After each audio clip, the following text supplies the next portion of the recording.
Gimana Pak? Akan dipatahkan hujahnya Ustadz Nuruddin dengan apa yang menjadi pendapat dari Ustadz Firanda katanya. Wow. Sebelum Allah, kalau gaduh awas nanti seperti itu. Ini adalah pernyataan yang sembrono. Dan ketika saya berikan penekanan seperti ini, dan saya yakin Mas Udin ini menyimak, dan outputnya apa? Menghindar dari tantangan debat saya, menutup nggak ngaji, berarti kamu ngaku ngaji Quran 3 rasa takut atau malu. Takut. Ini luar biasa. Sekelas Ustadz Nuruddin katanya takut, menghindar. Assalamualaikum warahmatullahi wabarakatuh. Heri Pras sangat yakin sekali bahwa Ustadz Nuruddin ketakutan untuk berdebat dengan Heri Pras. Belum berdebat sudah memberikan natijah atau kesimpulan Ustadz Nuruddin takut berdebat. Karena hujah daripada Ustadz Nuruddin akan dipatahkan dengan hujahnya Heri Pras sesuai dengan arahan gurunya, yaitu Al-Ustadz Firanda Andirja. Itu tercela, itu tidak pantas bagi Allah. Makanya Nabi mengatakan kedua tangannya apa? Kanan. Semakin menjelaskan bahwa tidak sama dengan tangan manusia. Ahlussunnah menghadapi ayat ini mudah, mengatakan Allah punya tangan, bagaimana yang kita tidak tahu. Bagaimana kita tidak tahu? Yang jelas Allah sebutkan tangan Allah sangat besar sampai Allah mengatakan wa ma qadarullah haqqa qadri, sungguhnya mereka tidak mengagungkan Allah sebagaimana mestinya. Wal ardu jami'an qabdatuhu yaumal qiyamah, dan sungguhnya bumi seluruhnya berada dalam genggaman Allah. Was samawati matwiyatun bi yamini, dan langit seluruhnya terlipat dalam tangan kanan Allah Subhanahu wa taala. Subhanahu wa taala amma yusyrikun. Maha suci Allah atas kesyirikan yang mereka lakukan. Ini sebagian sifat yang Allah jelaskan tentang tangannya, di antaranya tangan Allah sangat apa?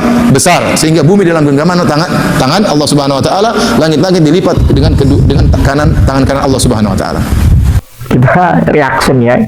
Wow, udah sangat yakin ya dengan keyakinan bahwa Ustadz Nuruddin itu takut, tidak mau diskusi. Gimana Pak? Akan dipatahkan hujahnya Ustadz Nuruddin dengan apa yang menjadi pendapat dari Ustadz Firanda katanya. Wow. Sebelum Allah, kalau gaduh awas nanti seperti itu. Ini adalah pernyataan yang sembrono. Dan ketika saya berikan penekanan seperti ini, dan saya yakin Mas Udin ini menyimak, dan outputnya apa? Menghindar dari tantangan debat saya, menutupi rasa takut atau malu. Takut. Ini luar biasa. Sekelas Ustadz Nuruddin katanya takut, menghindar. Tidak direspon. Kemudian sudah menyimpulkan Ustadz Nuruddin takut, menghindar, ini itu.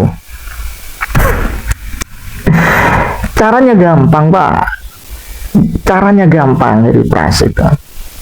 Tinggal Anda sebagai posisi mu'tarid ya, yang tidak sepakat dengan Ustadz Nuruddin, sampaikan ini dalilnya, ini referensinya, dan bagaimana substansi penjelasannya, gitu dong. Ujuk-ujuk tidak keluar dalil, tidak keluar argumen, menyimpulkan orang takut debat, menghindar. Ini apa ini? Masa ini yang dikatakan munadharah atau murojaah atau muzakarah dengan orang lainnya? Tidak gitu Pak. Saya kok asik mereaksinya. Karena apa? Karena ini sesuatu yang sangat begitu konyol pandangan saya itu. Mengapa kok saya mengatakan konyol? Karena persoalan ini dipublik di media sosial. Kalaupun tidak sepakat dengan siapapun, dengan si A yang bukan Ustadz Nuruddin saja, tidak sepakat dengan orang, tidak sepakat dengan A dengan beberapa statement yang disampaikan, cukup kita membantah dengan beberapa kajian juga, bukan ujuk-ujuk mengatakan orang tidak berani debat atau menghindar. Ini kan satu kesimpulan yang tahu dengan isi hati seseorang bahwa si A itu takut untuk diskusi atau debat. Ini kan konyol ini Pak.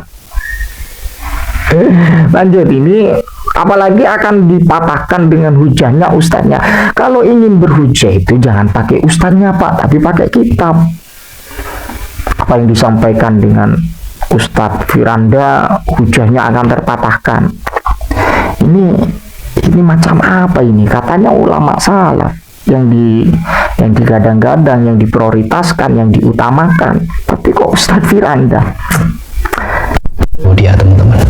Karena untuk mematahkan akidah filsafat ini sangat-sangat mudah. Bukan Harry Plas yang menyatakan, tetapi Ustadz Firanda Andirja. Perhatikan kalimat saya, untuk mematahkan filsafat hasil pemikiran mereka atas kuasa Allah sangat-sangat mudah. Makanya Mas Udin tidak berani. Karena ibarat buah simalakama, teman-teman. Pertanyaan saya itu ibarat buah simalakama bagi dia. Dimakan mati, nggak dimakan mati juga. Bagaimana tidak membuat mati ketika saya bertanya kepada dia?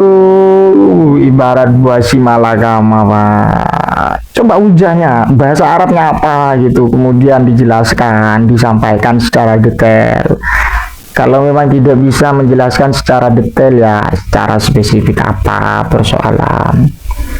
Lagi-lagi filsafat itu ya memang apa ya, memang bakat dari beliau Ustadz Nuruddin. Tapi persoalan ini bukan lagi filsafat, tapi berbicara tentang persoalan kajian kitab.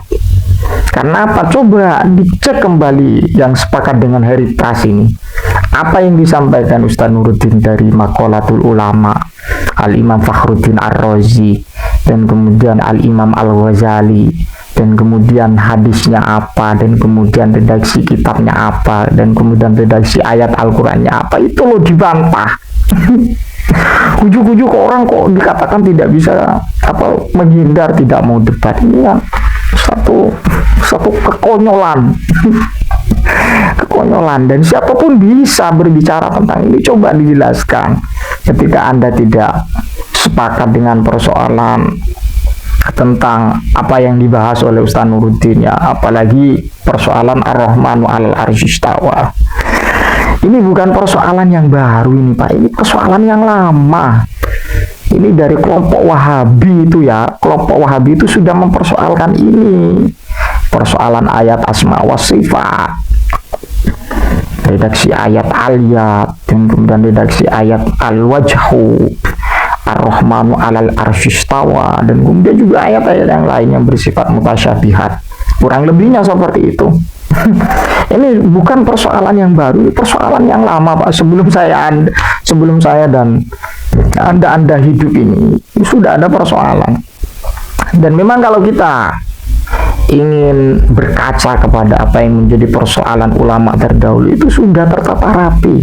Redaksinya seperti ini, cakupannya seperti ini, dalilnya seperti ini, bantahannya seperti ini, maksudnya seperti ini, interpretasinya seperti ini. Makanya ada istilah tafwid, ada istilah takwil. Jadi seperti itu Pak ya. Tafwid itu apa, takwil itu apa, itu dijelaskan secara detail dengan Ustadz Nuruddin Pak. Ujung-ujung mengatakan orang tidak mau debat lah. Gimana sontoloyo kalau yang seperti ini Pak ya. Allah alam bisawab. Mudah-mudahan bermanfaat. Ini reaction yang saya butuhkan untuk Anda tahu bagaimana pola pikir dari kelompok Salafi ini, yang seringkali menyenggol faham-faham aswaja yang disampaikan oleh para ulama. Ya mudah-mudahan bisa kita memahami apa sih yang sebenarnya, apa sih yang harus kita petik dari hikmah dan juga ibroh yang harus kita petik. Tidak hanya mengandalkan logika, tapi kita harus punya wawasan yang berlandaskan kajian-kajian kitab secara ilmiah. Kan ilmiah Pak persoalannya Pak ya. Wallahu a'lam bishawab. Assalamualaikum warahmatullahi wabarakatuh.